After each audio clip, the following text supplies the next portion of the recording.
కూర్చుని ఫోటోలు వాట్సాప్ లో ఫేస్బుక్ లో పెట్టుకుని చేసేంటి వాళ్ళు మరి చేస్తున్న ప్రచారం ఏంటో తెలీదు. మరి ఆ ప్రచారాన్ని ఖండిస్తూ మేము చేస్తాం. ఎందుకంటే తోట సీతారామలక్ష్మి గారు 5 సంవత్సరాలు బయటికి రాలేదు, అధికారంలోకి వచ్చాక ఎంజాయ్ చేస్తుందని ఆవిడనే మాటలు ఇవాళ అక్కడ వినపడుతున్నాయి.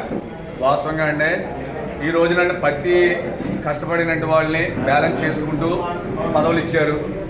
అలాగే ఇంకా కొంతమందికి పదవులు రావాల్సినట్టు వాళ్ళు కూడా ఉన్నారు. ఇవన్నీ కూడా మేడం గారు బ్యాలెన్స్ చేసుకునే విధంగా ముందుకెళ్తున్నారు. ఎందుకంటే ప్రతి విషయంలో కూడా ఆవిడ ఆశ చూసి ముందుకెళ్తారు, ఏది కూడా కాంట్రవర్షియల్ లేకుండానే చేస్తారు. కాకపోతే ఇవాళ ఏదైతే మన మెంటే పాసారథి గారు మా గురువేరులు పెద్దలు, ఆయనకి పదవి రావాల్సిన ఆయన, అలాగే కోల నాగేశ్వరరావు గారికి పదవి రావాల్సిన ఆయన మన పార్టీకి కష్టపడి పనిచేస్తున్నారు.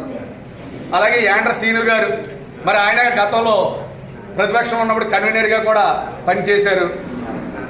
అలాగే మిరగాని నారాయణమ్మ గారు గతంలో మున్సిపల్ చైర్మన్ గా పనిచేస్తూ ఈ రోజుకి కూడా పాపావడి ఇల్లు చక్క పెట్టుకుని వచ్చి పనిచేస్తున్నారు. అలాగే ఇంకా కష్టపడినట్టు వాళ్ళు మాలాంటి వాళ్ళు అందరి పేర్లు కూడా ఒక 50-60 మంది పేర్లు పైనే ఎవరైతే ఉన్నారో సీనియర్స్ కింద ముందు ఈ సీనియర్స్ పెట్టి మేడం గారు చంద్రబాబు నాయుడు గారి దృష్టిలో పెట్టారు. అవన్నీ కూడా చంద్రబాబు నాయుడు గారు ఇవాళ రాష్ట్ర పరిస్థితిలో అభివృద్ధిని, పార్టీని, కూటమిని కూడా చూసుకోవాల్సిన అవసరం ఉంది. కాబట్టి మరి మాలాంటి వాళ్ళు నిజంగా చెప్పాలంటే సాక్రిఫైస్ చేసి ఎప్పుడు పార్టీ అనుగ్రహిస్తుందనే చూస్తూ మేము సేవ చేసినట్టు వాళ్ళమే. అలాగే ఆ నాయకత్వాన్ని గౌరవిస్తూనే మేడం గారు ముందుకెళ్తున్నారు. మేడం గారి దగ్గర కూడా మేడం గారు మాకు చెప్పిన విషయంలో కూడా ఏంటంటే సీనియర్స్ విషయంలో ఏంటనేది చంద్రబాబు నాయుడు గారి దృష్టికి కూడా తీసుకెళ్తారా కానీ పేర్లన్నీ కూడా చెప్పారు.